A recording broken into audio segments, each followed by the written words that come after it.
Hey guys, welcome to another video. My name is Ian, I am Ian the Reader, and today I'm going to be recommending to you 6 books to read during the month of October that are eerie but not scary.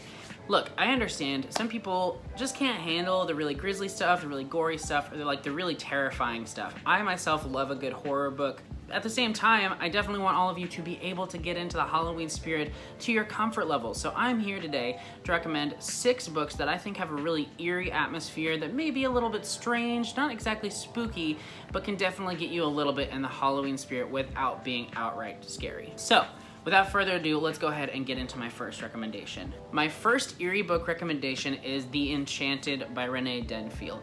I read this book last year around this time, and it is such a well-written, beautiful book with an excellent twist of magical realism in there, and it has such an eerie atmosphere to it that I think it is just perfect to read during this time of year.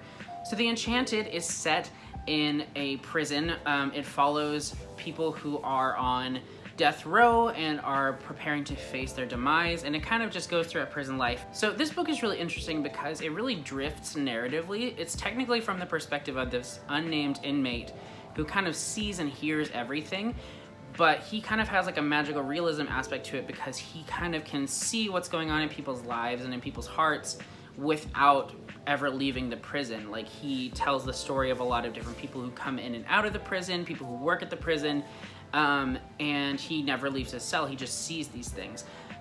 It's a really beautifully written book for sure. It can get dark at times, absolutely, but I think there's also a real beauty to this book. It definitely has like an eerie atmosphere being set in this like dark prison with these, death row inmates and things like that. But at the same time, I think it is very beautiful. It's really well written, and I think it's perfect for this time of year. It's not really scary. There are definitely some moments that'll make your heart pound a little bit, but not to the point that like you should be afraid by any means. Okay, my second recommendation for an eerie book to pick up is The Secret History by Donna Tartt. Now, I'm not gonna pretend like this is any sort of like an original recommendation. This book is hugely popular. It came out in the 90s, but it's since seen another rise in popularity due to Book Talk and Instagram and things like that. This book is everywhere, but it is totally worth picking up. It is definitely worth the hype, and I highly recommend it. So if you don't know what The Secret History is about, this book follows a group of students that study Greek at a university. The narrator's name is Richard, and at the start of the book, he isn't really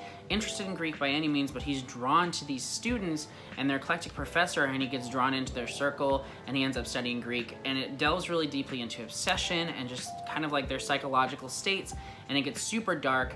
And it's just awesome. And just to share a little bit more about the plot, and this isn't really a spoiler at all because it literally talks about it on the first page, but the group of friends, there's like 6 of them, I think, and at the start of the book you find out that they have killed one of the friends in the friend group. His name is Bunny. They've killed him, and it kind of deals with the before aspects of the murder and then after as well. So it's definitely eerie. The vibe can get really dark, but it's not scary by any means. I think this is a really beautifully written book. Donna Tartt has some of the most amazing prose out there. I think she's fantastic.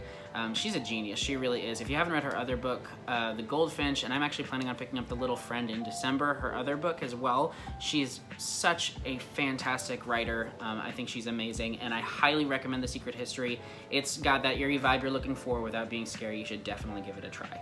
The third book that I want to recommend to you guys is called The Deeper the Water, the Uglier the Fish. Now, this isn't a hugely popular book. I think it should be. It's got great reviews, and it is amazing, but it just hasn't been getting the buzz that I feel like it deserves. This book needs to be talked about, though. This book is amazing. So I picked this book up at a bookstore in San Francisco when my wife and I took a trip down there a few years ago, and I just saw it on the shelf. It was like a bookseller recommendation. They had a little thing about it, and so I was like, you know what, this sounds really interesting, and so I picked it up, and I'm so glad I did. I finally picked it up and read it last year, and it is wild, honestly. This book follows 2 sisters, Edie and May. They are both teenagers, and at the start of the book, they have found their mother who has tried to commit suicide, so there definitely is a trigger warning for that, and self-harm as well. But yeah, one of the sisters finds their mother who is trying to commit suicide and calls the police, and she's saved, but because of the psychological state that their mother is in, they have to leave her care and instead move in with their dad, who they haven't seen in years, in New York City. This book is really interesting because of the way it's told. It's all told in first person, but you get a lot of different perspectives. Some of it is like interview style. Some of it is past, some of it is present. You get so many different perspectives throughout it. And then in addition to that, it's really interesting just because of the themes that it delves into. It definitely talks about, you know, like the sibling relationship, but it also really delves deeply into kind of the obsessive nature that can happen when a child really looks up to their parent in like an idolization kind of way, and how those parents falling short of those expectations can be really crushing. In addition to that, it just deals with obsession and darkness and things like that. It is beautifully written. It is very unique, and I think it can definitely be eerie at times just because of the tone, and also some of the things that happen in it can be kind of twisted. It's not scary. I wouldn't say it's scary at all, but this is a book you're definitely going to want to pick up. I highly recommend it. The fourth book that I want to recommend to you today is The Ocean at the End of the Lane by Neil Gaiman. Now, I am recommending The Ocean at the End of the Lane, but honestly, I think a lot of Neil Gaiman's books are eerie in tone and have kind of like a mysterious quality to them, or like just a strange quality to them. He definitely is a very unique author, but I'm going to go with The Ocean at the End of the Lane just because I feel like this book in particular has such an eerie tone to it that I think it is perfect to read in the month of October. I'm going to go ahead and read the description of this book because I feel like it does a really good job of kind of telling you what this book is about, and I would just butcher it, honestly. A middle-aged man returns to his childhood home to attend a funeral. Although the house he lived in is long gone, he is drawn to the farm at the end of the road, where when he was 7, he encountered a most remarkable girl, Letty Hempstock, and her mother and grandmother. He hasn't thought of Letty in decades, and yet as he sits by the pond, a pond that she'd claimed was an ocean, behind the ramshackle old farmhouse, the unremembered past comes flooding back, and it is a past too strange, too frightening, too dangerous to have happened to anyone, let alone a small boy. 40 years earlier, a man committed suicide in a stolen car at this farm at the end of the road. Like a fuse on a firework, his death lit a touch paper and resonated in unimaginable ways. The darkness was unleashed, something scary and thoroughly incomprehensible to a little boy, and Letty, magical, comforting, wise beyond her years, promised to protect him no matter what. So this book is really, really beautifully written. It is honestly one of the most strange books I've ever read as well. And I think it is just got eerie vibes galore. I think that it is perfect to read. Also just because it's really short. You can get through it in like a day. Honestly, it's like 170, 180 pages, something like that. And I think it is one of Neil Gaiman's best books out there. But like I said, if you've already read this book, I highly recommend picking up one of his other books, like maybe Coraline or Neverwhere. Even Stardust has some eerie aspects, although that's more of like a fantastical book. I highly recommend Neil Gaiman to you if you haven't read any of his works before. The second to last book that I want to recommend to you today is A Monster Calls by Patrick Ness. This book I read back in 2018, I believe, and it was such a beautiful reading experience. I highly recommend picking up a physical copy of this version in particular. There's a version without illustrations, but if you get the one that has this cover on it, it'll have the illustrations in it, and it just took the story to a whole nother level with the illustrations. They were dark and eerie and beautiful and so moving and so amazing. So A Monster Calls is about a young boy whose mother is sick, and it deals with how he is kind of processing the fact that she is sick. At night when he tries to go to sleep, a monster comes to visit him, and it deals with their relationship and his relationship with his mother and so many other things. This book is beautiful, this book is heartbreaking, and with or without the images that go with the book, it's definitely got an eerie tone to it, but with the images and the illustrations in there, it is just really stunning, and it has such an interesting atmosphere.